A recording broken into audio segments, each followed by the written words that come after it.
الرحمن الرحيم والحمد لله رب العالمين والصلاة والسلام على أشرف الأنبياء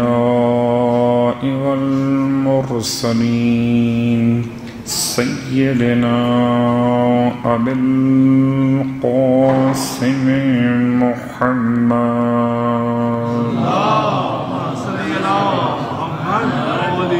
وعلى أهل بيته الطيبين الطاهرين واللعنة الدائمة على أعدائهم أجمعين أما بعد فقد قال الله تبارك وتعالى في كلامه الحميد وفرقانه المجيد قوله الحق وهو أصدق القائلين بسم الله الرحمن الرحيم كافها يا عين صاد ذكر رحمة ربك عبده زكريا إذ نادى ربه نداء خفيا قال رب إني وهن العظم مني واشتعل الرأس شيبا ولم أكن بدعائك ربي شقيا وإني خفت الموالي من ورائي وكانت امرأتي عاقرا فهب لي من لدنك وليا يرثني ويرث من آل يعقوب واجعله ربي رضيا يا زكريا إنا نبشرك بغلام اسمه يحيى لم نجعل له من قبل سميا صلوات پڑھ لیں محمد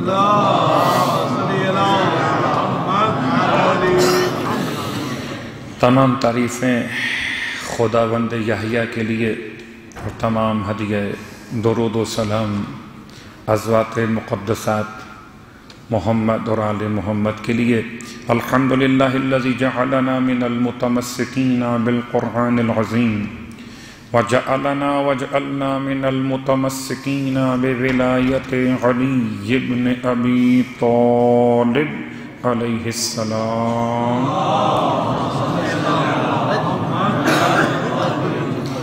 وجعلنا وإياكم إن شاء الله من الطالبين بصأر الحسين مع ولي الحسين الإمام المهدي من آل محمد عليهم السلام اللهم صل خداوند عالم کا انتہائی لطف و کرم جتنا بھی اس کا شکر ادا کریں وہ بہت ہی کم کہ ہر شکر کو ادا کرنے کے لیے جن اعضاء و جوارح کو استعمال کیا جائے وہ پھر نعمت پروردگار ہیں۔ خدا کا احسان ہے کہ ماہ رمضان کے 8 روزے مکمل ہو چکے اور اس نے اتنی زندگی عطا فرمائی کہ 9ویں شب میلاد حضرت یحییٰ ابن زکریا علیہ السلام کی مناسبت سے استفادہ کرنے کے لیے فرش ولا پر عقید ولایت علی ابن ابی طالب علیہ السلام کے ساتھ جمع ہوئے۔ یقیناً خدا کے لطف و کرم کے ساتھ ساتھ ماہ مبارک رمضان کی اہمیت پر سرکار ختمی مرتبہ احمد مجتبیٰ محمد مصطفیٰ صلی اللہ علیہ وآلہ وسلم کا وجود فرماتے ہیں وَأَنفَاسُكُمْ فِيهِ تسبیح اور تمہارا اس مہینے میں سانس لینا تسبیح خدا کے برابر ثواب رکھتا ہے، اور اس میں کوئی شک نہیں کہ بہت سے علماء نے اس کا حساب ایسے بیان کیا کہ انسان دن اور رات میں 21,600 مرتبہ سانس لیتا ہے، تو گویا دن اور رات میں انسان کے نامہ اعمال میں 21,600 مرتبہ تسبیح خدا کے لیے جانے کا ثواب عطا کیا جاتا ہے۔ کیا خدا کی بارگاہ سے ثواب کی امید ہے؟ تو آپ کی خدمت میں ایک جملہ عرض کر دوں کہ مالک دو جہاں بہت مہربان ہے، اتنا قدردان ہے کہ انسان کا عمل مختصر مگر اس کا ثواب بہت زیادہ ہے۔ اتنا ثواب ہے اس کی بارگاہ سے کہ انسان اس کے ثواب کو اپنی عقل کے میزان میں تول نہیں سکتا۔ والا کیسے ممکن ہے کہ سانس لیں اور ثواب مل جائے؟ اور ماہ رمضان میں صرف دنوں میں ثواب نہیں ہے بلکہ رات میں بھی جو آپ سانس لیں گے اس کا بھی ثواب۔ صلوات پڑھے محمد و آل محمد۔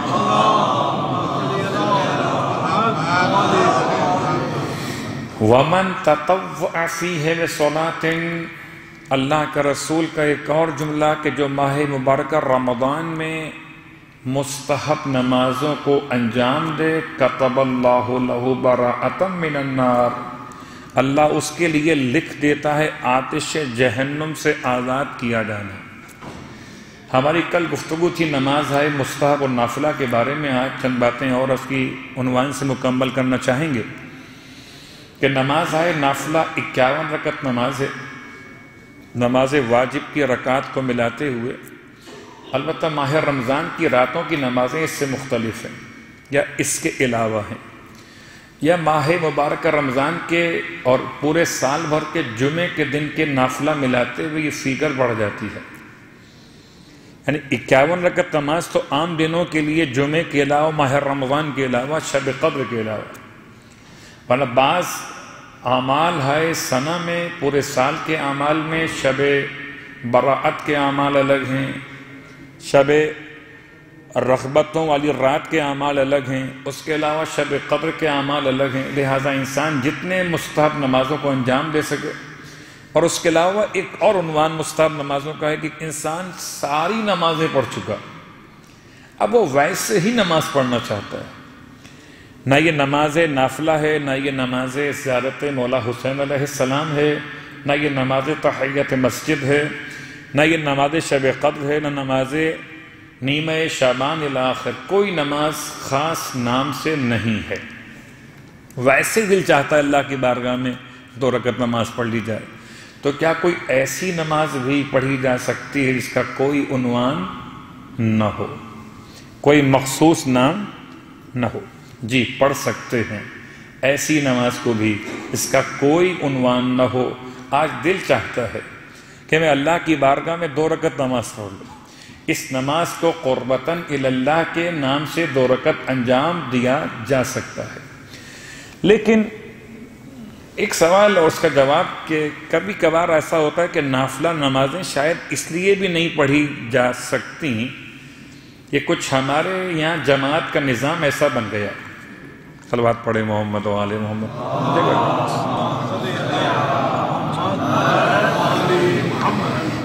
جیسے ماہ مبارکہ رمضان میں نماز مغرب کے بعد نماز عشاء کی جماعت، یا عام دنوں میں نماز ظہر کے بعد نماز عصر کی جماعت اتنا جلدی قائم ہو جاتی ہے کہ بس اوقات درمیان میں اتنا وقت نہیں ہوتا کہ اگر کوئی انسان نماز نافلہ پڑھنا بھی چاہے تو اسے موقع نہیں ملتا۔ تو آیا اس کا کوئی حل موجود ہے یا بس آسانی طبیعت ہو گئی کہ ابھی ٹھیک ہے واجب پڑھ لیں وہی بڑی بات ہے؟ میں ان کی تو بات ہی نہیں کر رہا جو واجب پہ اکتفا کر لیں۔ جب انسان ذائقوں میں صرف پیٹ بھرنے پہ اکتفا نہیں کرتا، ویسے انسان کو چاہیے عبادتوں میں خالی واجب پہ اکتفا نہ کرے، جتنا ہو سکتا ہے مستحبات کو بھی انجام دے۔ اس کا راستہ کیا ہے؟ تو پہلی بات یاد رکھیے کہ نافلہ 2 قسم کے ہیں۔ ایک واجب کے بعد پڑھا جاتا ہے نافلہ، جسے نماز مغرب اور نماز عشاء کا نافلہ۔ ایک واجب نماز سے پہلے پڑھا جاتا ہے نافلہ، جیسے ظہر، عصر اور فجر کا نافلہ۔ جو نافلہ نمازیں پڑھی جاتی ہیں واجب نمازوں سے پہلے، اگر وقت کی کمی ہو، جماعت منعقد ہو جائے، یا انسان کسی وجہ سے واجب نماز سے پہلے نہ پڑھ سکے، تو ان نمازوں کو جو نافلہ نمازیں ہیں واجب نمازوں کے بعد بھی پڑھ سکتا ہے۔ یعنی فجر کی نافلہ نماز کو اگر فجر کی واجب نماز سے پہلے نہیں پڑھ سکے تو فجر کی واجب نماز کے بعد بھی پڑھ سکتے ہیں قربتاً اللہ کی نیت سے۔ اور اگر آپ ظہر اور عصر کے درمیان، چونکہ وقت اتنا نہیں ملتا کہ جماعت فوراً واقع ہو جاتی ہے عصر کی، اور آپ چاہتے تھے کہ آپ عصر کے نافلہ عصر کی واجب نماز سے پہلے پڑھ لیں، تو آپ ان نافلہ نمازوں کو عصر کی جماعت کے بعد بھی پڑھ سکتے ہیں۔ یا ایک اور راستہ بھی ہے کہ ظہر کے نافلہ آپ ظہر سے پہلے پڑھ لیجئے، اور عصر کے نافلہ میں سے جو 8 رکعت نماز ہے اس میں کم از کم 2 رکعت نماز بیچ میں پڑھ لیجئے۔ ظہر عصر کی جماعت کے بیچ میں اتنا وقت تو مل جاتا ہے کہ انسان 2 رکعت نماز تو پڑھ سکتا ہے، اور باقی 6 رکعت نماز نافلہ جو ہے عصر کی، وہ عصر کی واجب نماز جب جماعت کی مکمل ہو جائے تو اس کے بعد ان نمازوں کو ادا کر لیجئے، کہ ادا کرنے والے کے پاس راستے بہت موجود ہیں اور نہ ادا کرنے والے کے پاس بہانے بہت موجود۔ صلوات پڑھیں محمد و آل محمد۔ لیکن یاد رہے کہ نماز مغرب کا نافلہ نماز مغرب سے پہلے نہیں پڑھ سکتے۔ وہ نافلہ نمازیں جو واجب نمازوں کے پہلے پڑھی جاتی ہیں ان کو مؤخر کر سکتے ہیں، لیکن جو مؤخر ہیں ان کو مقدم نہیں کر سکتے۔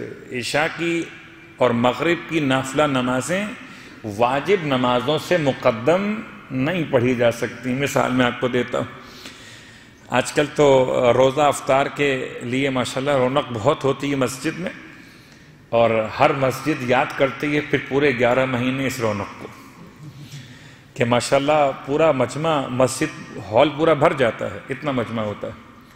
تو ہم پہلے آ گئے، برادران اہل سنت کی اذان مغرب پر یہاں موجود ہیں، تو کیا افطار کی جلدی کو دیکھتے ہوئے نماز مغرب کا نافلہ 4 رکعت 2 رکعت کر کے نماز مغرب کے واجب کے پہلے ہم پڑھ سکتے ہیں؟ جواب جی نہیں، شرعاً اس کی اجازت نہیں ہے۔ پھر مسئلہ ایک اور اس کے ساتھ ساتھ ایک سوال جو کیا گیا، وہ سوال یقیناً بہت اہم ہے، میں اس لیے بھی بیان کر رہا ہوں، اور میرے ویسے بھی اس بات کا امکان تھا کہ آج میں اس کو بیان کرتا، کہ کیا کوئی ایسا طریقہ ہے جو واجب نمازیں قضا اگر ہو تو کیا نافلہ نماز پڑھنی چاہیے؟ روزوں میں اور نماز میں ایک فرق ہے۔ روزے کا مسئلہ اس سے الگ ہے نماز سے۔ روزے انسان کی اگر اس پہ قضا واجب ہو تو وہ روزہ ہائے مستحب نہیں رکھ سکتا، اسے تو اپنے قضا روزے پورے کرنے ہوں گے، اس کے بعد پھر کہیں جا کر مستحب روزے کا نمبر آئے گا۔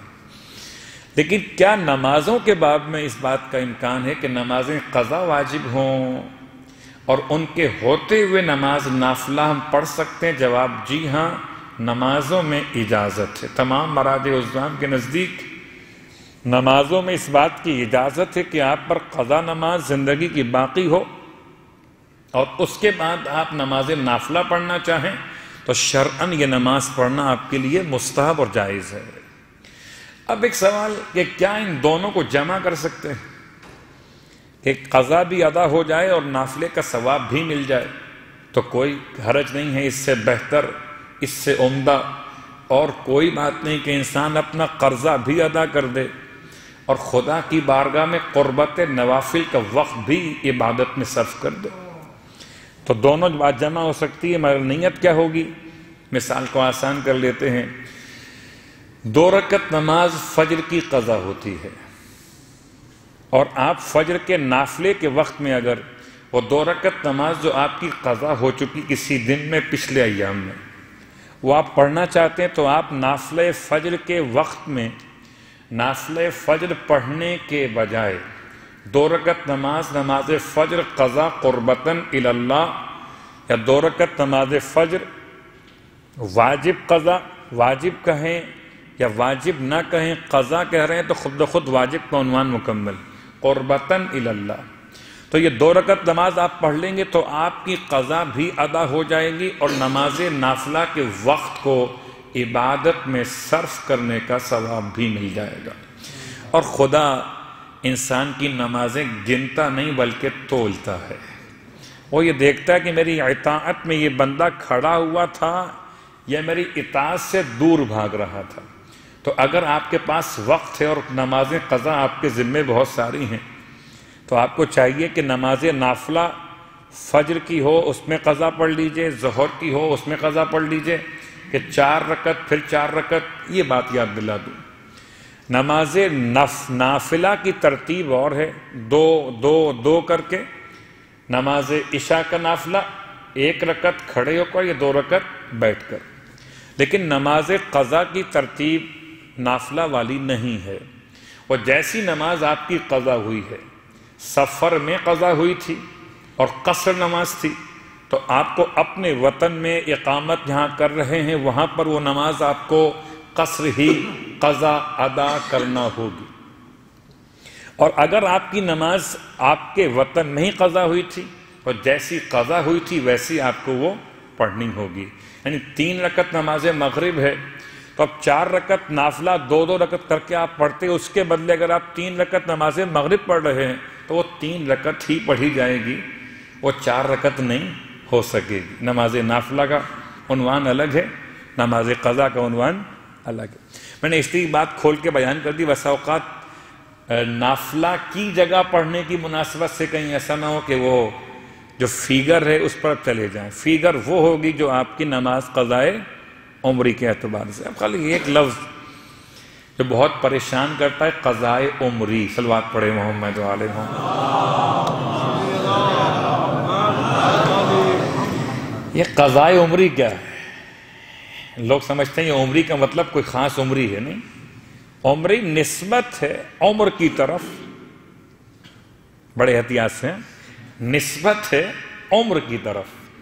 قضائے عمری یعنی میری جو عمر کی نمازیں قضا ہوئیں وہ نمازیں، زندگی میں جو نمازیں میری قضا ہوئیں وہ نمازیں۔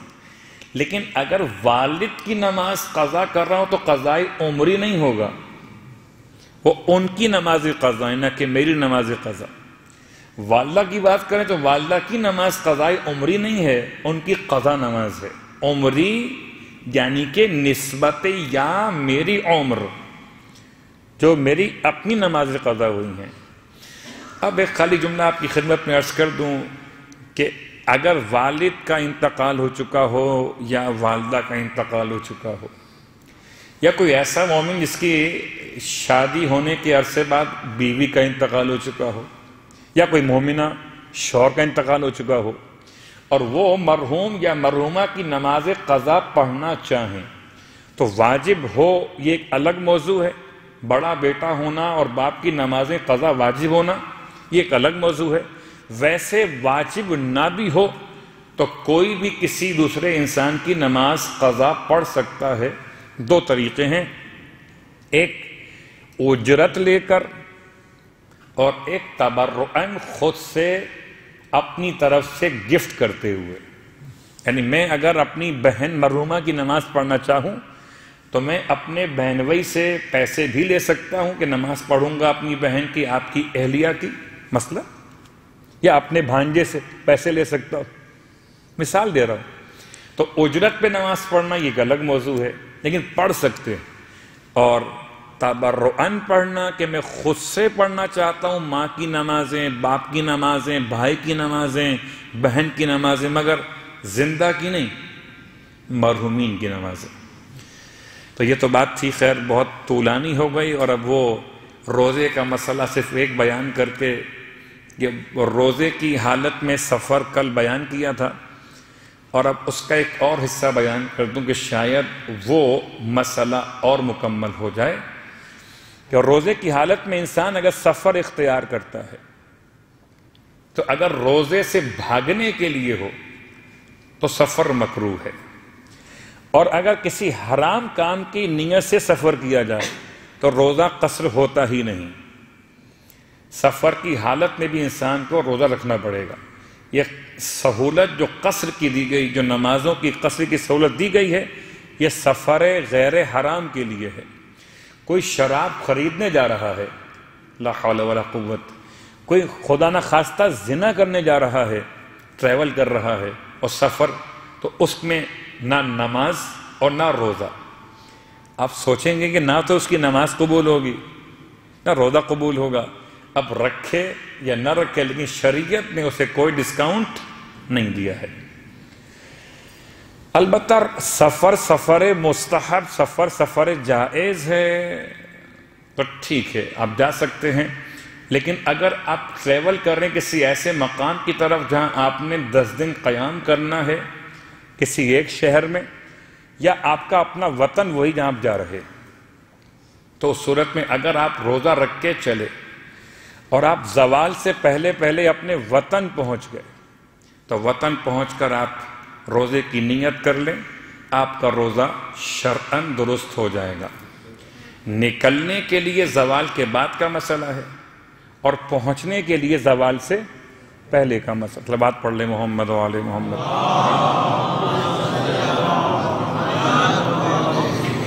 پھر بھی کوئی مسئلہ واضح نہ ہوا ہو کسی حوالے سے تو میں آپ سے کل بھی ریکویسٹ کر چکا کہ آپ سوال لکھ کر دے سکتے ہیں، اور میں آپ کی خدمت میں اپنے ثواب کو بڑھانے کے لیے آپ کی خدمت میں حاضر رہتا ہوں، آپ سوال کر سکتے ہیں۔ اب آئیے سورہ مریم سے آج کی تاریخ کی مناسبت دیکھتے ہوئے ہم حضرت یحییٰ ابن زکریا علیہ السلام کے حالات پر توجہ کریں گے۔ یحییٰ، اس کا لفظی ترجمہ ہے زندہ رہنے والا۔ یحییٰ اس کا ترجمہ حیات سے ہے، مادہ حیات سے۔ حضرت عیسیٰ علیہ السلام کے بہت قریبی عزیزوں میں یہ نبی شامل ہیں۔ آپ کے والد محترم بھی نبی پروردگار حضرت زکریا علیہ السلام ہیں۔ زکریا علیہ السلام کا بیٹا جناب یحییٰ حضرت عیسیٰ علیہ السلام سے 6 مہینے بڑے ہیں۔ البتہ علماء نصارہ کے نزدیک یہ عیسیٰ علیہ السلام سے بہت زیادہ بڑے ہیں، اتنے بڑے ہیں کہ غسل تعمید جو دیا جاتا ہے علماء نصارہ کے نزدیک، ان کے مسلک، ان کے مذہب میں، کہ جو بچہ پیدا ہو تو اسے غسل دیا جاتا ہے، جو آپ کے غسل نو مولود کہلاتا ہے، نئی پیدائش والا غسل۔ خدا نصیب کرے کہ ہم جائیں سرزمین مقدس عراق پر زیارتیں کریں انشاءاللہ۔ ایک مسجد ہے بغداد کی، مسجد براسہ۔ اب اس کی پوری تاریخ بیان کرنا، وہ اس کا علاقہ، اس کے مسائل کو بیان کرنا وہ الگ موضوع ہے، کون سے حالات وہاں گزرے۔ براسہ میں البتہ 2 علامتیں، بلکہ 3 علامتیں، ایک کنواں ہے، ایک کالا پتھر ہے، ایک سفید پتھر ہے۔ جو کالا پتھر ہے وہ تو مولا مشکل کشا علی ابن ابی طالب علیہ السلام کے معجزے کی علامت ہے، اور ایسا زندہ معجزہ ہے آج بھی کہ میں نے خود بھی آزمایا اور بہت سوں کو اس کا مشورہ بھی دیا اور وہ سب کامیاب ہوئے۔ مسجد براسہ کے کنویں کا پانی لے کر اگر کالے پتھر میں جو انداز سے وہاں نصب ہے کہ جیسے گہرائی پیالے نما ہو، اور اس میں پانی ڈال کر اس سے مس کر کے پی لے، تو جتنی بیماریاں اس کی منہ سے متعلق ہیں، دہن سے متعلق ہیں، بچہ ہے بول نہیں پا رہا، مسئلہ اس کی لکنت کا ہو گیا ہے، مسئلہ منہ میں چھالے کا ہو گیا، منہ میں کینسر کا ہو گیا ہے، منہ کی ساری بیماریاں اس پانی کی برکت سے دور ہو جاتی ہیں۔ مسجد براسہ بغداد میں ہے۔ اور ایک سفید پتھر ہے کہ جو اس وقت شیشے میں کور کر دیا گیا ہے، پہلے کھلا وہ ہوتا تھا اس زمانے میں، اب وہ بند ہے باکس کے اندر۔ یہ سفید پتھر وہ ہے بروایت مولا کائنات علی ابن ابی طالب علیہ السلام، جس پر حضرت مریم علیہ السلام جناب عیسیٰ علیہ السلام کو لٹا کر نہلاتی تھیں۔ یہ لفظ غسل کی بنیاد پہ بات یہاں تک پہنچ گئی، ورنہ بات چل رہی تھی کہ حضرت یحییٰ بڑے، جناب عیسیٰ بڑے۔ حضرت یحییٰ بڑے ہیں، مسلمانوں کے نزدیک یہ 6 مہینے بڑھے، اور عیسائیوں کے نزدیک یہ اتنے بڑے ہیں کہ انہوں نے حضرت عیسیٰ علیہ السلام کو پیدائش کے بعد پہلا غسل اپنے ہاتھوں سے دیا۔ ٹھیک، کس نے؟ یحییٰ علیہ السلام نے، اور دونوں خالہ زاد بھائی ہیں۔ اس طرح سے کہ حضرت عیسیٰ کی ماں جناب مریم کی ماں جناب حنا اور جناب یحییٰ علیہ السلام کی والدہ آپس میں سگی بہنیں تھیں، تو ایک حد تک ہم خالہ زاد ان کو کہہ سکتے ہیں، حضرت عیسیٰ حضرت یحییٰ علیہ السلام کو۔ ان دونوں میں جو مشابہت ہے وہ بھی انشاءاللہ آ رہی ہے، لیکن البتہ پہلے جناب زکریا کے حالات پر توجہ کریں گے کہ آج کی رات، آج کی یہ محفل، آج کی یہ مجلس ہم سب کے لیے خاص پیغام لیے ہوئے۔ سورہ مریم اور سورہ مبارکہ آل عمران اور سورہ انعام اور دیگر سورہ قرآن میں 5 مقامات پر حضرت یحییٰ کا نام لیا گیا۔ لفظ یحییٰ تو استعمال اس کے علاوہ بھی ہوا ہے، مگر وہ شکل فعل مضارع کے طور پر استعمال ہوا۔ اس میں پیغمبر کے طور پر یہ 5 مقامات پہ استعمال ہوا۔ یحییٰ کے والد کاف ہا یا عین صاد، یہ تو آپ کا سنا ہوا واقعہ ہے پورا، میں اس کو ریپیٹ نہیں کرتا کہ اس میں جو کاف ہا یا عین صاد سے مراد اسماء پروردگار پوشیدہ ہیں یا اس سے مراد کربلا کا پورا واقعہ موجود ہے، جیسے کہ مولا کائنات علی ابن ابی طالب علیہ السلام نے جناب زینب کبریٰ سلام اللہ علیہ کو اس کا پورا خود عنوان تعویل کے عنوان سے بیان کیا تھا۔ ذکر رحمت ربک عبدہ زکریا، یاد دہانی آپ کے پروردگار کی رحمت کی جو اس کے بندے پر تھی جس کا نام تھا زکریا۔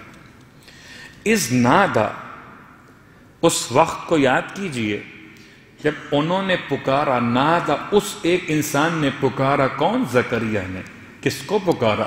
ربہو، اپنے پروردگار کو پکارا، نداءً خفیہ، پکارا ندا کی مگر خفیہ، دبے دبے لہجے میں، آہستہ پکارا۔ بہت سی باتیں ہوتی ہیں، میں اس سے پہلے اشارہ کر چکا کہ انسان آہستہ آہستہ بولتا ہے، بہت سی باتوں میں بہت زور زور سے بولتا ہے۔ بعض لوگ کہتے ہیں کہ اللہ قریب ہے، اللہ سنتا ہے، اس میں کوئی شک نہیں ہے، انسان زور سے کہے تب بھی وہ سنتا ہے، انسان آہستہ کہے تب بھی وہ سنتا ہے۔ لیکن کبھی کوئی دعا اجتماعی طور پہ ہوتی ہے تو وہ زور سے ہوتی ہے، اور کبھی کوئی دعا انفرادی طور پر ہو تو وہ آہستہ ہونا زیادہ بہتر ہے، کہ آپ خدا سے کیا مانگ رہے ہیں وہ آپ کا پرائیویٹ مسئلہ ہے۔ اذ نادا ربہ نداءً خفیہ، لیکن یہ آپ نے دعا کیوں مانگی؟ یہ دعا کیا مانگی؟ نمبر 1 یہ کیوں مانگی، نمبر 2 جو کیا مانگی اس کو سن لیجئے پہلے۔ قال ربی، زکریا کہتے ہیں میرے پروردگار، انی وہن العظم، میری ہڈیاں کمزور ہو گئیں۔ عظم کہتے ہیں ہڈی کو، وہن کہتے ہیں کمزوری کو، میری ہڈیاں کمزور ہو گئیں۔ منی واشتعل الرأس شیبا، اور میرے سر میں بڑھاپے کی آگ نے بالوں کو سفید کر دیا۔ اب یہ کچھ عربی کا انداز میں نے لیا، کچھ اردو ترجمہ کیا، ورنہ عام ترجمہ کیا ہوگا اس کا کہ میری ہڈیاں کمزور ہو گئیں، سر کے بال کیا ہو گئے؟ سفید ہو گئے۔ یعنی اب اگر تاریخ سے پوچھیں کہ آپ کی عمر کتنی ہو گئی تھی تو 99 ایئرس اولڈ۔ حضرت زکریا علیہ السلام جب یہ دعا مانگ رہے تھے اس وقت ایک کم تھا، گولڈن جوبلی میں ہے کیا کہنا چاہیے، نہیں سینچری میں 1 سال کم تھا، 99 سال کے ہو چکے تھے۔ یہ خاص پیغام ہے ہم سب کے لیے کہ جو کبھی کبھار دعاؤں کے معاملے میں پریشان ہو جاتے ہیں تو آئیے سب سنیں، بوڑھے سنیں، جوان سنیں، وہ سنیں جو کو حالات مجبور کیے ہوئے ہیں، وہ بھی سنیں جو سمجھتے ہیں کہ اب تو راستے بند ہو گئے، حضرت زکریا کے راستے خدا نے کیسے کھولے۔ وَإِنِّي وَلَمْ أَكُمْ بِدُعَائِكَ رَبِّ شَقِيًّا، اور میں پروردگار میں تجھ سے دعا مانگنے میں محروم نہیں ہوں، میں تجھ سے دعا مانگتے ہوئے مایوس نہیں ہوا ہوں، شقی یا بدبخت نہیں ہوا ہوں۔ جو خدا سے دعا مانگنے میں مایوس ہو جائے معصوم کے الفاظ کے لحاظ سے وہ بدبخت ہے، شقی ہے، ظالم ہے۔ تو دعا مانگتے رہیے، چاہے اسباب قبولیت ہوں یا اسباب قبولیت نہ ہوں۔ وَإِنِّي خِفْتُ الْمَوَالِيَّ، آپ فرماتے ہیں پروردگار مجھے خوف ہے موالیوں سے۔ یہ اردو کا موالی نہیں ہے، صلوات پڑھیں محمد و آل محمد۔ کبھی کبھار ہوتا ہے کہ وہ لفظ میں اشتباہ ہو جاتا ہے کہ اردو کا موالی ہے کہ عربی کا موالی ہے۔ موالی عام طور پر کہا جاتا ہے ابن عم یا اولاد عم، چچا کے بیٹوں کو، چچا کے بیٹوں کو۔ انی خفت الموالیہ، پروردگار مجھے خوف ہے کہ بنی اسرائیل میں جو میرے عزیز ہیں، میرے خاندان کے لوگ شرارتی ہیں، ان سے مجھے خوف ہے۔ یعنی یہاں موالی استعمال ہوا شرارتیوں کے معنی میں۔ انی خفت، اس سے نبی ڈرتے ہیں، وہ موالی ہے۔ انی خفت الموالیہ، آج کل کے موالی تو ایسے نہ ہو جائیں کہیں اردو والے۔ انی خفت الموالیہ من ورائی، پروردگار مجھے بہت ڈر لگتا ہے۔ کن سے؟ اپنے چچا کے بچوں سے، بنی اسرائیل میں جو شرارتی لوگ ہیں ان سے۔ من ورائی، جو میرے پیچھے ہیں، یعنی میرے مرنے کے بعد میرے مال کے ساتھ کیا حشر کریں گے، مجھے اس سے ڈر لگتا ہے۔ وَكَانَتِ امْرَأَتِي عَاقِرًا، خدایا میری اہلیہ جو ہیں اب وہ اس سن و سال میں داخل ہو چکی ہیں کہ جب کہ پیریڈز ختم ہو جاتے ہیں۔ اردو میں کہتے ہیں بانجھ ہو جانا یا اب اولاد کے لائق نہ رہنا خاتون کا۔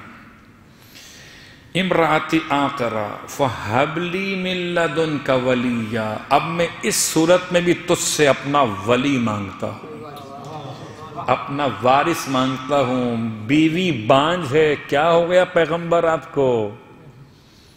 کیا ہو گیا اللہ کے نبی؟ 99 سال کے بڑھاپے میں آپ اولاد مانگ رہے ہیں؟ جب اولاد مانگنا چاہیے تھی تب تو مانگی نہیں آپ نے۔ لا حول ولا قوت، پیغمبر مسلسل مانگ رہے تھے، لیکن اتفاق سے یہ دونوں خواتین بانجھ تھیں۔ کون؟ حضرت زکریا کی اہلیہ اور حضرت مریم کی والدہ، یہ دونوں خواتین بانجھ تھیں۔ اور حضرت مریم کی والدہ کا واقعہ پھر الگ سے کبھی بیان کریں گے کہ ان کی کوئی منت پوری ہوئی تو کیا ہوا، اور انہوں نے کس چیز کو دیکھ کر خدا سے منت مانی تھی۔ حضرت زکریا کی کیفیت اس سے مختلف ہے۔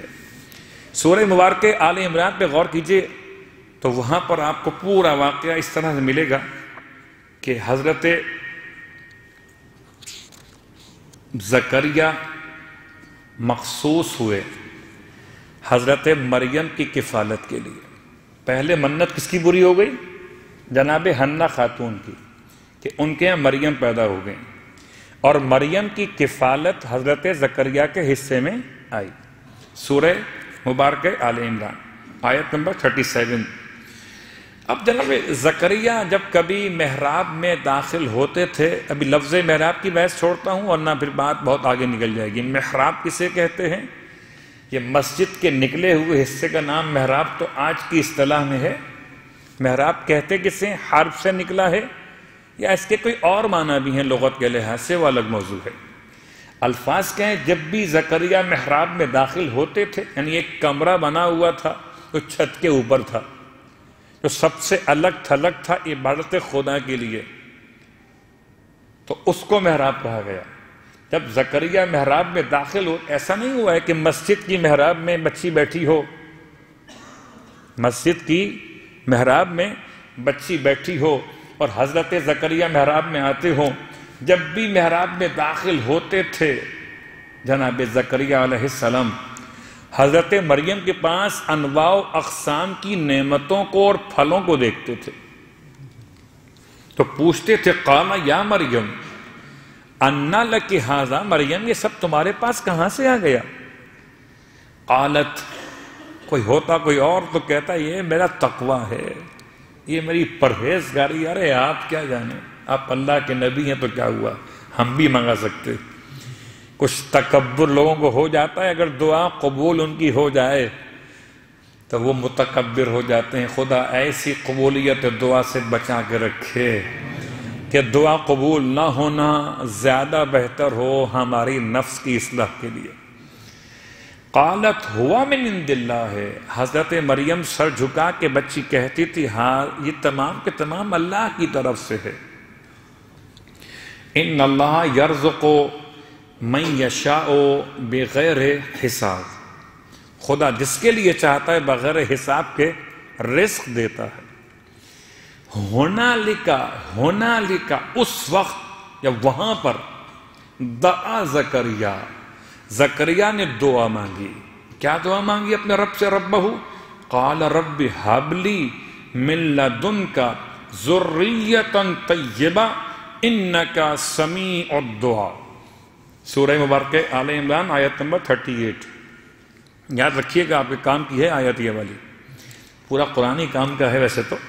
صلوات پڑھ لیں محمد و آل محمد۔ لیکن وہ ہمارے یہاں بعض لوگ ہوتے ہیں جو ٹوٹ کے پوچھتے ہیں نا، کوئی شارٹ کیس پوچھتے ہیں، کوئی راستہ بتا دیجئے کہ کوئی دعا قبول ہو جائے، کوئی مسئلہ حل ہو جائے۔ تو جو قرآن کے تعویذ نما دعائیں ہیں، یوں کہہ لیجئے، ان میں سے ایک یہ بھی دعا ہے جو ہم پڑھ رہے ہیں۔ کیا ہے دعا؟ رب ہب لی من لدنک ذریۃ طیبہ انک سمیع الدعاء۔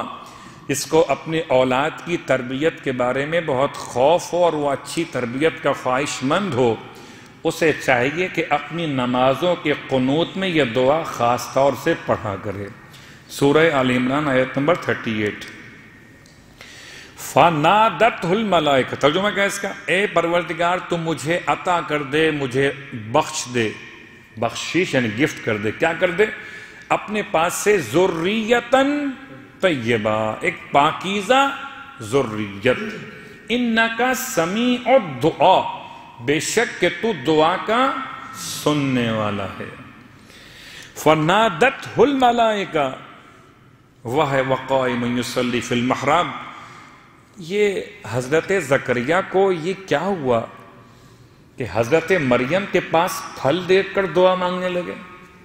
اس لیے دعا مانگنے لگے کہ آپ نے یہ میسج ہمیں اور آپ کو دیا کہ اگر خدا بغیر موسم کے مریم کو پھل دے سکتا ہے تو مجھے بغیر سبب طبعی کے اولاد دے سکتا ہے۔ اس لیے حضرت زکریا نے حضرت مریم کے سامنے رکھے ہوئے پھلوں کو دیکھ کر خدا سے اولاد مانگی۔ اور اب یہاں تو جو بات آئی ہے اس میں چند جملے بھی بیان ہوں گے، بلکہ دو مسئلے یہاں پر آئے۔ ایک تو آپ کا سوال آیا جو سورہ آل عمران میں بھی اور سورہ مبارکہ مریم میں بھی آیا۔ سوال کیا؟ پروردگار میرے یہاں اولاد کیسے ہوگی؟ کب کہا جب نے؟ جبکہ فنادتہ الملائکہ، فرشتوں نے آواز دی کس کو؟ حضرت زکریا کو۔ کب آواز دی؟ جبکہ وَهُوَ قَائِمٌ يُصَلِّي فِي الْمِحْرَابِ، جبکہ وہ حالت قیام میں نماز پڑھ رہے تھے محراب میں کھڑے ہوئے، یعنی بند کمرے میں جو عبادت کے لیے مخصوص تھا وہاں کھڑے ہوئے نماز پڑھ رہے۔ ان اللہ یبشرک بیحییٰ، اللہ آپ کو بشارت دیتا ہے یحییٰ کی، یعنی یہاں خدا نے بیٹا بھی اور نام بھی دونوں دیے۔ بشارت ہے کس کی؟ بیٹے کی۔ بیٹے کا نام کیا ہوگا؟ یحییٰ۔ یعنی اگر کوئی وہاں سے اپنے ساتھ نام لے کر آیا ہے تو انبیاء میں حضرت یحییٰ کا تذکرہ کیا گیا۔ مصدقاً بکلمۃ من اللہ، اس کی صفت نمبر 1، وہ ایسا یحییٰ ہے جو خدا کے کلمے کی تصدیق کرے گا۔ خدا کا کلمہ کون ہے؟ حضرت عیسیٰ علیہ السلام۔ سورہ آل عمران کی آیت نمبر آپ دیکھ سکتے ہیں 42-41 میں، کہ جہاں پر پروردگار نے حضرت مریم سے ارشاد فرمایا تھا کہ ہم تجھے ایسا بچہ عطا کریں گے جو اللہ کا کلمہ ہوگا۔ تو کلمہ خدا کون ہے؟ حضرت عیسیٰ علیہ السلام۔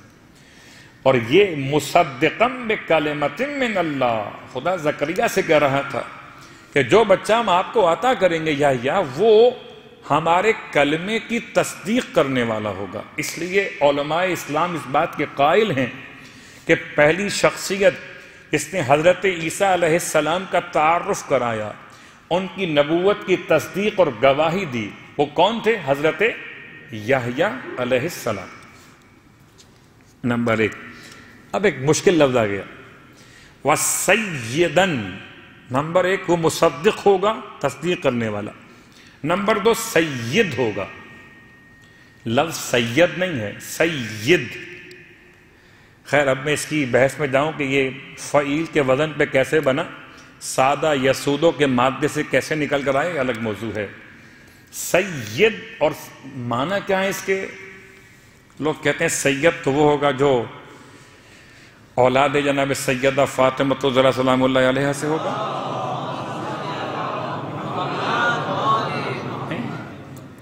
سید کا مطلب نسبت خاندان نہیں ہے، بلکہ سرداری اور سربراہی ہے پوری امت کے لیے، قوم کے لیے۔ تو سید ہے کون؟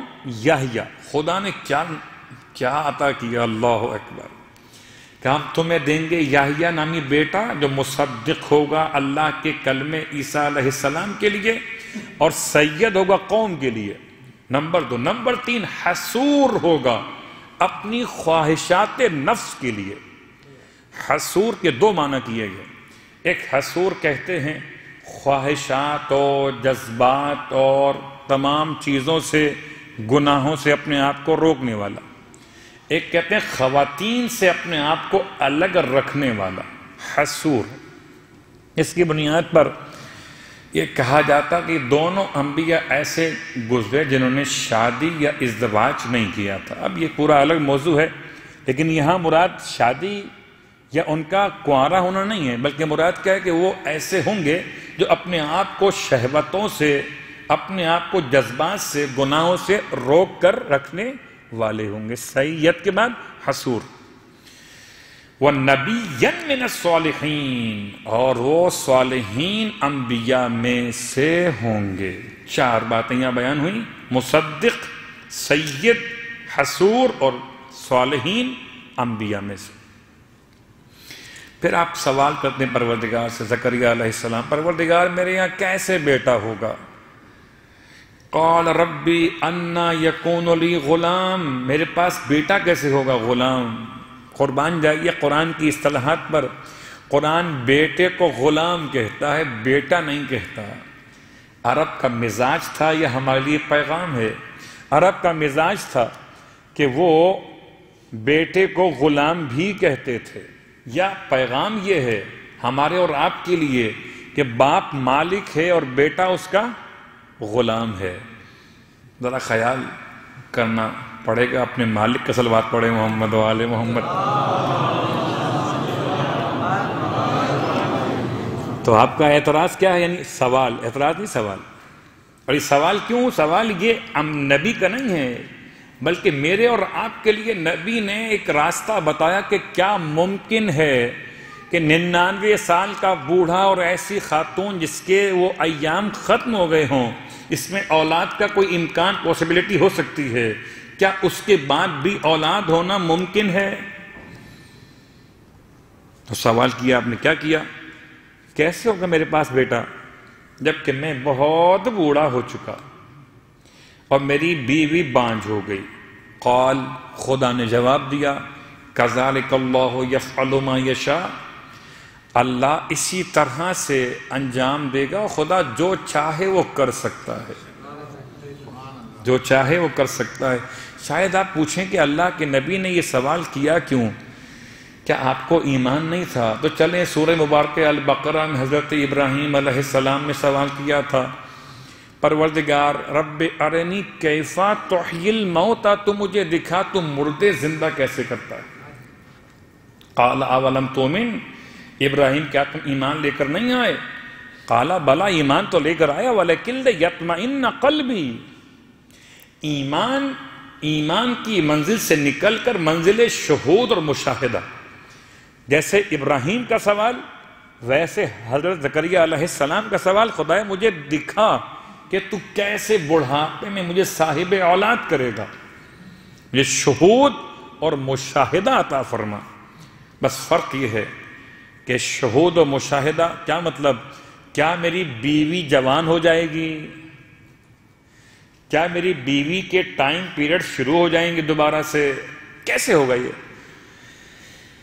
قال، تو یہ کہتے ہیں جب خدا نے کہا کہ جو وہ چاہے کر سکتا ہے، تو پوچھا پھر جناب زکریا نے، ربی اجعل لی آیتن، تو کوئی میری علامت تو بتا دے۔ قال آیتک، خدا کہتا ہے تمہاری نشانی یہ ہے، اللہ تکلم الناس ثلاثۃ ایام، تم لوگوں سے کلام نہیں کر سکو گے 3 دن تک، الا رمزا، سوائے اشارہ کنایا کرنے کے۔ آسان نہیں ہے، کوئی 3 دن کے روزے رکھ کے اولاد مانگے، اور کوئی 3 دن روزہ اس معنی میں کہ خاموش رہیں گے، آپ بات نہیں کر سکیں گے۔ الا رمزا، پہچان یہ ہوگی۔ کیا مطلب پہچان ہوگی؟ کہ جب خدا کی حجت پوری ہونے والی ہوگی تو آپ کی زبان بند ہو جائے گی۔ اب پہچان یہ نہیں ہوگی کہ آپ کی بیوی جوان ہو جائے، اس کے دوبارہ ٹائم شروع ہو جائیں پیریڈز کے، نہیں۔ نشانی کیا ہوگی؟ کہ آپ 3 دن تک بات کرنے سے قاصر ہو جاؤ گے، طبعی کوئی عیب نہیں ہوگا، کوئی نقص نہیں ہوگا، لیکن یہ علامت پروردگار۔ صلوات پڑھے محمد و آل محمد۔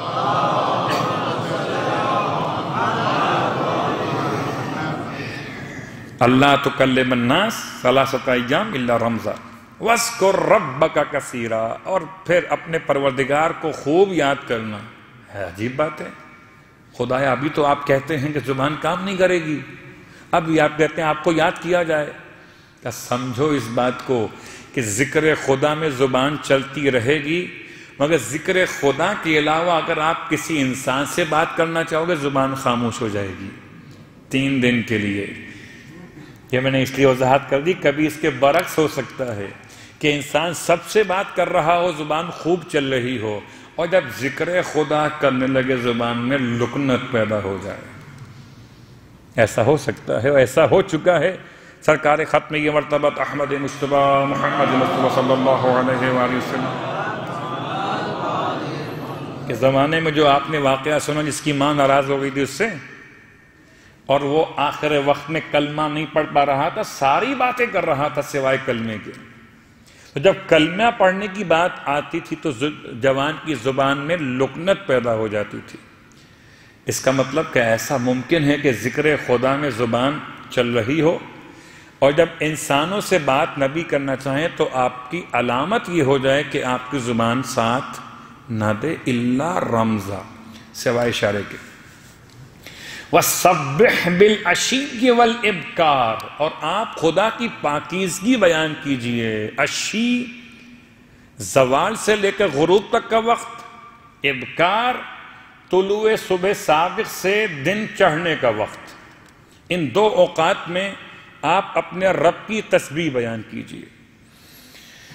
یہاں تو بات تھی حضرت زکریا کے اس دعا کو پورا ہونے کی سورہ آل عمران میں۔ اب سورہ مریم سے حضرت یحییٰ کی اور صفات کو آج بیان کریں اور بات کو پھر مکمل کر لیں۔ اچھا، یہاں تک جو بات وہاں سے یہاں پر بھی بیان ہوئی، یا زکریا انا نبشرک بغلام اسمہ یحییٰ لم نجعل لہ من قبل سمیہ، ایک اضافہ ہوا، ایسا بیٹا آپ کو دیں گے جس کا نام یحییٰ ہوگا، اور اس سے پہلے ہم نے اس نام کا کوئی بچہ دنیا میں نہیں بھیجا۔ یا نام یونیک ہے، نام کا مسئلہ ہے، یا نام مراد نہیں بلکہ اسم کے بجائے مسمى مراد ہے۔ ہم نے ایسا بیٹا کسی کو نہیں دیا جیسے ہم آپ کو دے رہے ہیں۔ لوگ اس میں بحث کرتے ہیں کہ یا یحییٰ کا موضوع ہے نام کے اعتبار سے، یا ان کے کردار اور ذات کے اعتبار سے۔ اور اس کے بعد خاص جملہ بہت غور کیجئے گا، سورہ مبارکہ مریم میں آخر کیوں دونوں واقعات کو ملا کے خدا نے بیان کیا؟ مریم کا واقعہ، عیسیٰ علیہ السلام کا واقعہ، زکریا کا واقعہ، جناب یحییٰ کا واقعہ. کیوں؟ اس لیے کہ عیسائی دنیا سمجھے کہ اگر وہ مصدق جو کلمے کی تصدیق کرنے والا ہے، اگر بڑھاپے میں بغیر اسباب ظاہری کے اولاد ہو سکتی ہے تو کیا خدا حضرت مریم کو بغیر زوج کے صاحب اولاد نہیں کر سکتا؟ ان واقعات کو تسلسل میں رکھنے کا پیغام ہے کوئی. اب یہاں پر آپ کہتے ہیں پروردگار سے میرے بیٹا کیسے ہوگا جبکہ میری بیوی بانجھ ہے اور میں بہت بوڑھا ہو چکا. یہ ریپیٹ ہے کچھ فرق کے ساتھ الفاظ آیات کے. قال کذالک، خدا کہتا ہے ایسا ہی ہوگا. قال ربک، آپ کے رب نے کہہ دیا. کیا کہہ دیا؟ ہوا علی حین، یہ میرے لیے بہت آسان ہے. لفظ آسان خدا کی ذات سے منسوب کرنا آسان نہیں ہے. لفظ آسان اور مشکل میرے اور آپ کے لیے ہوتی ہے. خدا کے لیے نہ کوئی بات مشکل ہے نہ کوئی آسان ہے. وہ امرہ اذا اراد شیئا ان یقول له کن فیکون. اس کا امر یہ ہے کہ جب کسی کام کا ارادہ فرماتا ہے تو فرماتا ہے کن کے ہو جا تو وہ ہو جاتا ہے. لیکن خدا نے بتلایا یہ کہ دنیا اس کو سمجھتی ہے مشکل، کہ بوڑھا اور یہ بانجھ خاتون مشکل سمجھتی ہے دنیا اسے کہ اولاد کیسے ہوگی. ہوا علی حین، جو دنیا کی نگاہ میں مشکل ہے وہ خدا کے نزدیک آسان ہے. وَقَدْ خَلَقْتُكَ مِن قَبْلِ، اور اے زکریا کہ ہم نے تمہیں پیدا نہیں کیا اس سے پہلے. وَلَمْ تَكُ شَيْئًا، اور تم تو کچھ بھی نہیں تھے جب تمہیں پیدا کیا. کیا مطلب؟ حضرت آدم کی نسبت تم کچھ بھی نہیں تھے. وَلَمْ تَكُ شَيْئًا، اور تمہیں اس سے پہلے خدا پیدا کر چکا. اس کے بعد پھر وہی سوال کا جواب کہ علامت کیا؟ 3 دن خاموش رہنا ہے. فَخَرَجَ عَلَىٰ قَوْمِهِ مِنَ الْمِحْرَابِ، حضرت زکریا نکل کر محراب سے باہر آئے. اشارہ کیا فَأَوْحَىٰ إِلَيْهِمْ، اشارہ کیا أَن سَبِّحُوا بُكْرَةً وَعَشِيًّا، کہ اے قوم کے لوگوں تسبیح خدا پڑھا کرو، خدا کی پاکیزگی بیان کرو. بکرتن یعنی کہ صبح صادق سے لے کر سورج کے اوپر چڑھنے تک، وعشیہ اور زوال آفتاب سے لے کر غروب آفتاب تک. پوری 5 نمازوں کے اوقات جمع ہو گئے 2 جملوں کے اندر، ایک عشی اور ایک ابکار. صلوات پڑھیں محمد و آل محمد.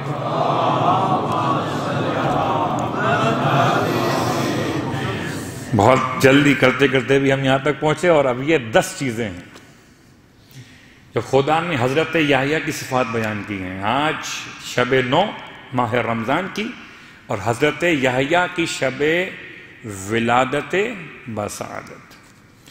یا یحییٰ خذ الکتاب بقوت، اے یحییٰ کتاب کو مضبوطی کے ساتھ تھام کے رکھو. خدا کس سے مخاطب ہے؟ یحییٰ سے. وَآتَيْنَاهُ الْحُكْمَ صَبِيًّا، نمبر 1، 10 میں سے نمبر 1 کیا ہے؟ 4 وہاں پر آ چکی ہیں. کون؟ مصدق، سید، حصور اور نبی صالحین. 10 یہاں پر آ رہی ہیں. 10 میں سے نمبر 1، آتَيْنَاهُ الْحُكْمَ صَبِيًّا، ہم نے حضرت یحییٰ کو بچپن میں ہی نبوت عطا کر دی تھی. نمبر 1. نمبر 2، وَحَنَانًا مِن لَدُنَّا، اور ہم نے اپنی طرف سے مخلوق پر شفقت اور محبت ان کے دل میں ڈال دی تھی. وَزَكَاةً، نمبر 3، اور وہ تھے تزکیہ نفس کی منزل پر فائز. وَكَانَ تَقِيًّا، نمبر 4، متقی بھی تھے. اس کا مطلب تزکیہ نفس اور ہے، متقی ہونا اور ہے. تقوی کی ابتدا کو تزکیہ کہتے ہیں، جب تزکیہ اپنے عروج پر پہنچ جائے تو اسے تقوی کہتے ہیں. صلوات پڑھ لیں محمد و آل محمد. نمبر 5، برم بوالدیہ. صفت نمبر 5 جناب یحییٰ کی کیا تھی؟ کہ وہ اپنے والدین کے حق میں نیکوکار اور اطاعت گزار بنائے گئے تھے. نمبر 6، وَلَمْ يَكُنْ جَبَّارًا عَصِيًّا، نہ تو وہ جابر تھے. نمبر 6. نمبر 7، نہ وہ عصی تھے. جابر کس سے کہتے ہیں؟ ظالم کو، ظلم کرنے والا. عصی کس سے کہتے ہیں؟ نافرمان کو. نہ ظالم تھے اور نہ نافرمان تھے. 7 مکمل. وَسَلَامٌ عَلَيْهِ يَوْمَ وُلِدَ. نمبر 8 اس دن بھی سلام ہو یحییٰ پر جس دن پیدا کیے گئے. نمبر 9 وَيَوْمَ يَمُوتُ. اس دن بھی سلام ہو جس دن کہ ان کی موت واقع ہوگی. وَيَوْمَ يُبْعَثُ حَيًّا. نمبر 10 اس دن بھی سلام ہو جس دن کہ یحییٰ دوبارہ زندہ کر کے اٹھائے جائیں گے. 10 خصوصیات سورہ مریم میں بالکل ابتدا میں. آیت نمبر 14 15 بعد مکمل ہو گئی. اور 4 صفات حضرت یحییٰ کی سورہ مبارکہ آل عمران میں. آیت نمبر 37 38 39 40 تک. لیکن ان تمام باتوں کے ساتھ صرف ایک جملہ آپ کی خدمت میں عرض کر دوں. حضرت یحییٰ اور عیسیٰ میں مشابہت نمبر 1 کہ دونوں شکم مادر میں بہت کم عرصہ رہے. نمبر 2 حضرت عیسیٰ اور حضرت یحییٰ دونوں کے لیے جو نام رکھے گئے یہ دونوں نام کا ترجمہ برابر ہے. عیسیٰ کے وہی معنی ہیں جو یحییٰ کے معنی ہیں، یعنی زندہ رہنے والا. اور عیسیٰ تو آج بھی زندہ ہیں، آج بھی زندہ ہیں. اور تیسرا ان دونوں کے حالات و واقعات میں جو مشابہت تھی وہ کہ ان دونوں نے بچپن سے ہی نبوت کو حاصل کیا. حضرت عیسیٰ ماں کی گود سے کہتے تھے اور حضرت یحییٰ بچپن میں نبی بنا دیے گئے. دونوں بچے نبی بنے تھے. لیکن ایک شباہت سرکار سید الشہداء سے جناب یحییٰ کی. راوی کہتا ہے جب میرے مولا نے مکے سے کوفے کا ارادہ کیا ہر منزل پر رکتے تھے اور جس منزل پر رکتے تھے بار بار یاد کرتے تھے جناب یحییٰ کو اور فرماتے تھے کہ خدا کی نگاہ میں اس دنیا کی ذلت کے لیے اتنی ہی بات کافی ہے کہ یحییٰ ابن زکریا کے سر کو ایک بدکار عورت کے لیے ہدیہ کیا گیا. اللہ اکبر. یحییٰ جیسا متقی پرہیزگار نبی اس کا سر کاٹ کر ایک عورت کی خاطر پیش کیا گیا. واہ غربتا. میرا مولا مکے سے کربلا تک یحییٰ کو یاد کرتا ہوا چلا آیا. رونے والوں میں اتنا کہوں گا جناب یحییٰ کا سر کاٹا گیا تھا اور تشت میں رکھ کر وہ پیش کیا گیا ایک خاتون بدکار کے سامنے بادشاہ کے حکم سے. لیکن میں کہوں گا جناب یحییٰ کے خدمت میں جملہ عرض کرتے ہوئے کہ اے اللہ کے نبی جب آپ کا سر کاٹ کے پیش کیا گیا تو آپ کی بہنیں کھڑی ہوئی نہیں تھیں جنہوں نے آپ کے کٹے ہوئے سر کو تشت میں رکھا ہوا دیکھا ہو. جب آپ کا کٹا ہوا سر پیش کیا گیا تو آپ کی کوئی بچی کوئی بیٹی سامنے کھڑی ہوئی نہیں تھی. کوئی آپ کا بیٹا ہتکڑیاں زنجیریں پہنے کھڑا ہوا نہیں تھا. لیکن جب میرے آقا حسین کے کٹے ہوئے سر کو دربار یزید میں پیش کیا گیا تشت طلا میں سر رکھا ہوا ہے. رونے والوں یزید ہاتھوں میں چھڑی لیے ہوئے امام کے لبھائے مبارک و دندان کی بے ادبی کر رہا ہے. ایک ایسا منظر ہے کہ قیامت ٹوٹ جائے. وہاں غربتا سکینہ کی طرف متوجہ ہوا ہے اور کہتا ہے تجھے بابا کا سر ملے گا تو نہیں, اگر تو بلا سکتی ہو تو بلا کے دیکھ لے. استہزاء کرتے ہوئے سکینہ کی طرف متوجہ ہوا. بچی نے بھائی کو دیکھا, اجازت ملی, ننھے ننھے ہاتھوں سے جلے ہوئے کرتے کا دامن تھاما, تشتے طلا میں رکھے ہوئے بابا کے سر کو دیکھا. آواز دی بابا یزید تیری محبت کا امتحان لینا چاہتا ہے. بابا اسے بتلا دے مجھ سے کتنی محبت کرتا تھا. بابا سکینہ بلا رہی ہے, آ میری گود میں آ. سر حسین تشتے طلا سے بلند ہوا, بچی کی گود میں آیا. بچی نے سوکھے ہونٹوں کو بابا کے ہونٹوں پہ ملنا شروع کیا. بابا مجھے تماچے مارے گئے, بابا میرے گوشوارے ایسے نوچے گئے کہ بابا خون بہتا رہا. بابا میرے دامن میں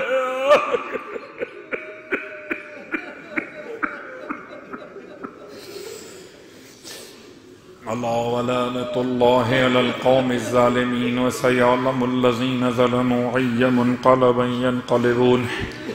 بہرحال واسطہ محمد و آل محمد کا ہماری اس عبادت کو اپنی بارگاہ میں قبول و مقبول فرما۔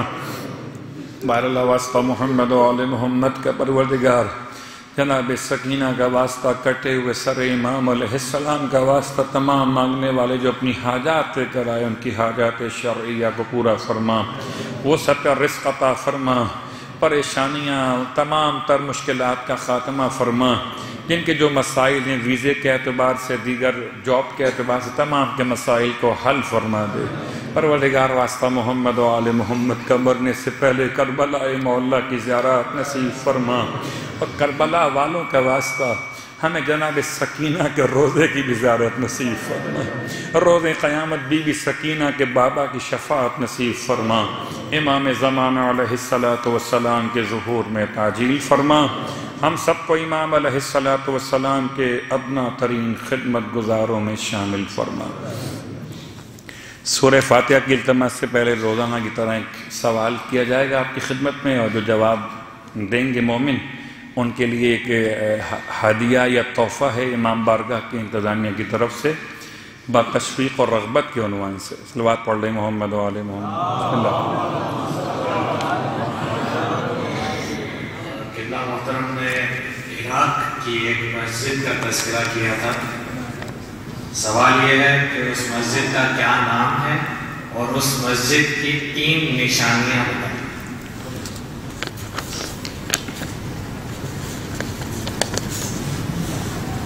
مسجد کا نام مسجد ورثہ، اور اس میں 3 ہیں، کنواں، کالا پتھر اور ایک سفید پتھر۔ صلوات پڑھ لیں محمد و آل محمد۔ سورہ فاتحہ کی التماس سے آج کی افطار کا انتظام تھا برادر ضیاء رضوی کی طرف سے، سید نظر عباس رضوی ابن سید جبار حسین رضوی، اور سید ابن حسن رضوی ابن سید ابو الحسن رضوی، اور سید مولانا سید ابو الحسن رضوی ابن سید عابد علی رضوی، اور مولانا سید ہاشم رضا جعفری کو بھی یاد فرماتے ہوئے حاضرین کے تمام مرحومین کے لیے الفاتحہ۔ بسم اللہ الرحمن الرحیم۔ الحمد للہ رب العالمین الرحمن الرحیم مالک یوم الدین ایاک نعبد و ایاک نستعین صراط المستقیم صراط الذین انعمت علیہم غیر المغضوب علیہم ولا الضالین۔ ربنا تقبل منا انک انت السمیع العلیم بجاہ محمد وآلہ المعصومین برحمتک یا ارحم الراحمین۔